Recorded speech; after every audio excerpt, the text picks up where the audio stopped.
Sino naman ang inspirasyon mo? Unang-una po sa lahat ng inspirasyon ko ay aking ina. Kasi po, nung buhay pa po sila, palagi po silang nakasuporta sa akin kahit malayo man o malapit, nandiyan pa rin po sila sa akin. At ang aking pamilya, maraming salamat po.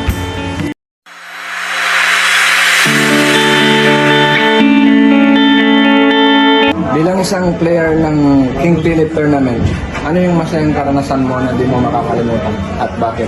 Yung karanasan ko, elimination pa lang kami, tuloy-tuloy yung laro namin, panalo.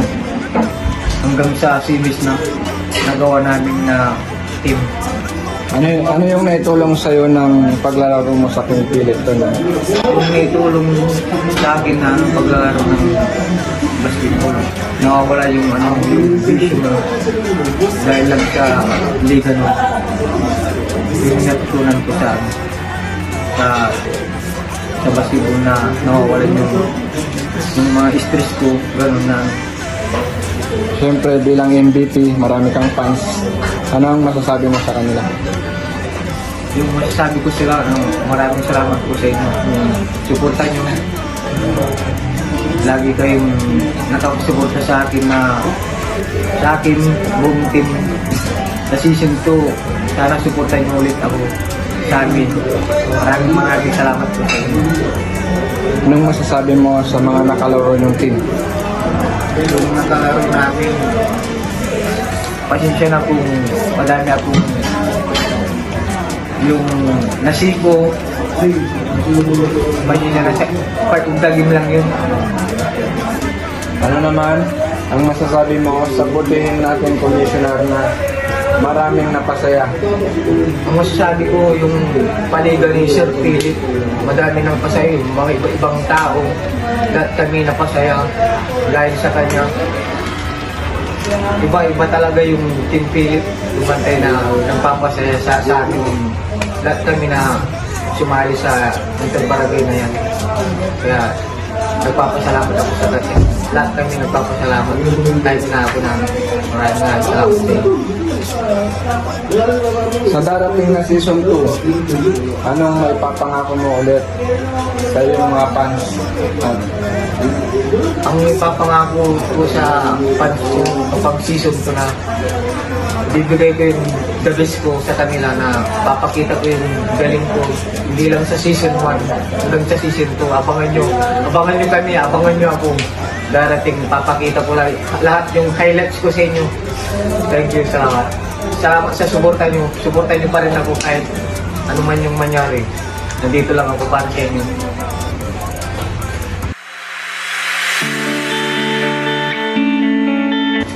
Hi sir, bilang isang coach, paano niyo po ito pinaghahandaan ang bawat laban?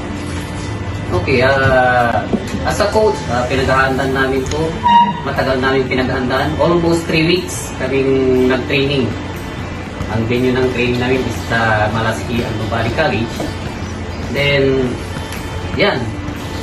3 weeks kaming nag-training through ups and downs ng mga players. Siyempre, hindi naman lahat nakakapag-training. Mayroong 2, 3 na hindi nakakapag-training.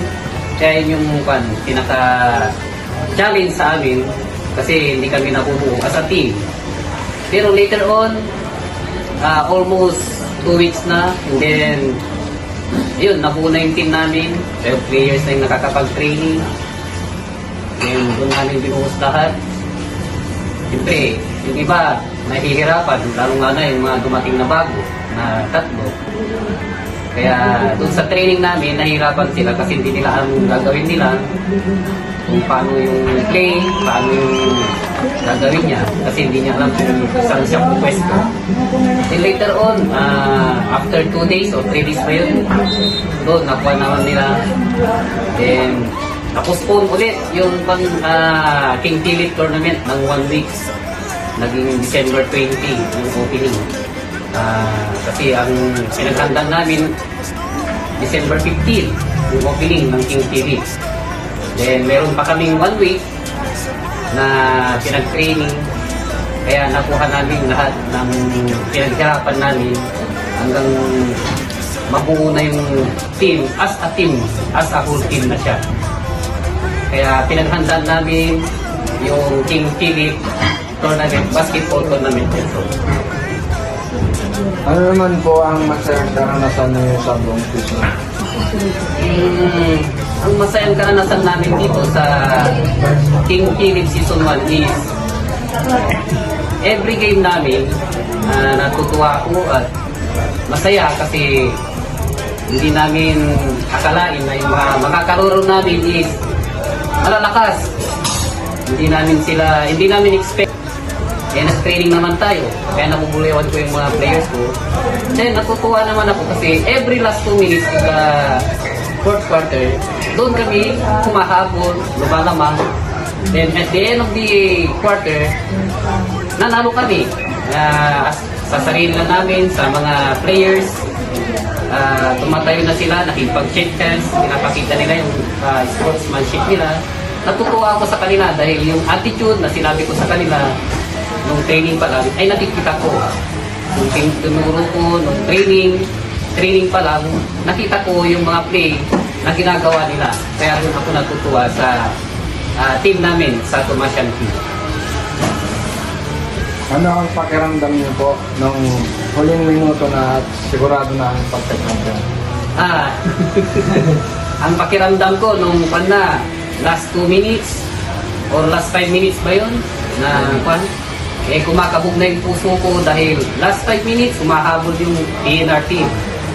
Hanggang umabot sila hanggang 4 or 3 points na lang yung lamang namin sa kanila noong game 3 ng championship. Kaya nung last 3 minutes, lumamang kami ulit ng 7. Then last 2 minutes, humabol na naman yung PNR team. Naging 4 na lang yung lamang namin. Then tumawag ako ng timeout. Relax lang kayo. Dahil 4 points pa naman yung lamang natin, sabi ko sa kanila. Pero ang bilin ko sa kanila, huwag tayong maging magpakampante dahil PNR team ang kalaro natin. Hindi natin sila pwedeng baliwalain dahil malakas sila na team. Hindi sila makakaabot dito sa championship kung hindi sila malakas. Yun ang bilin ko sa kanila. Kaya dapat i-maintain natin yung lamang natin, sabi ko sa kanila. Then after that, nandyan na, game play na naman, na naging 2 na yung points namin dahil na-steal ng PNR team.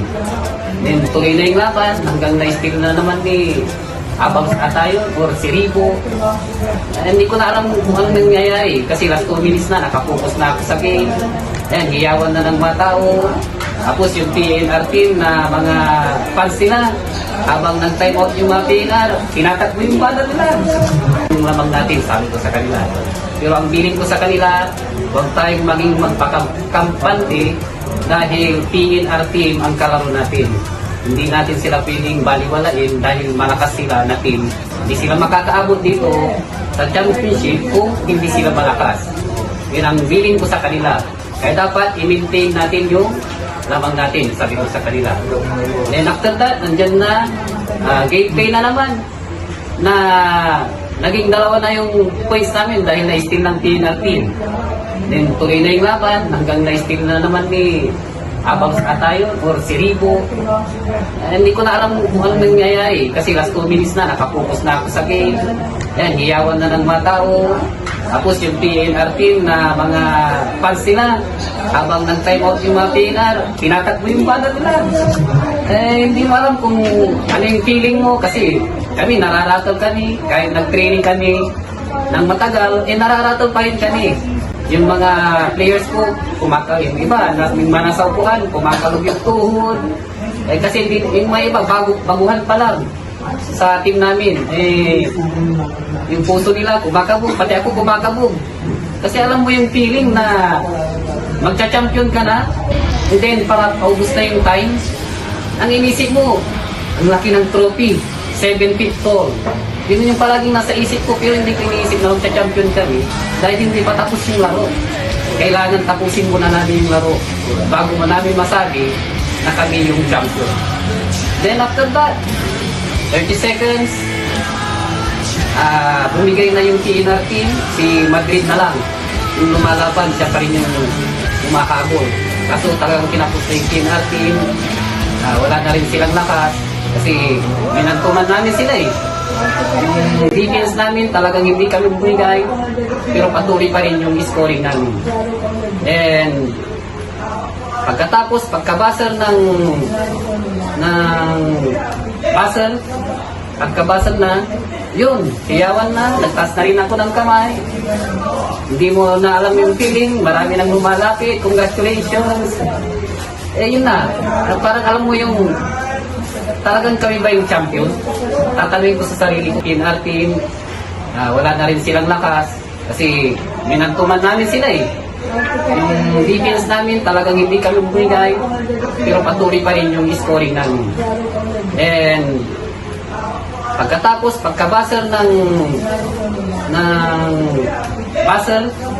pagkabasal na, yun, hiyawan na, nagtaas na rin ako ng kamay. Hindi mo na alam yung feeling, marami nang lumalapit, congratulations. Yun na, parang alam mo yung, talagang kami ba yung champion? Tatanungin ko sa sarili ko ganun. Then after that, hindi pa rin kami makapaniwala kasi hindi namin alam kung talagang kami ba yung champion kasi hindi pa namin natanggap yung award. Yan, nung awarding na hindi namin alam, kami na pala talaga yung champion. Yun na. Sa darating na season 2, ano po yung maipapangako niyo po sa mga fans ng Tumasan? Makukuha niyo ba ulit yung pagka-champion sa season 2? Okay, ang may papromise ko lang sa mga fans ng Tumasan team o kahit hindi namin fans o sa lahat ng team na sasali sa King Philip Basketball Tournament ng Season 2, ang pangako sa inyo, mas lalo naming gagalingan, puspusan ng training para mapaghandaan ang season 2 ng King Philip sa darating na don't know, December, November, or October. Basta lahat ng sasamang team, paghandaan natin tong second season dahil lahat naman tayo ay magagaling. Hindi ko sinabing magaling ang team Tumasan. Lahat kayong mga players, lahat tayong team, lahat kayong team ay magagaling.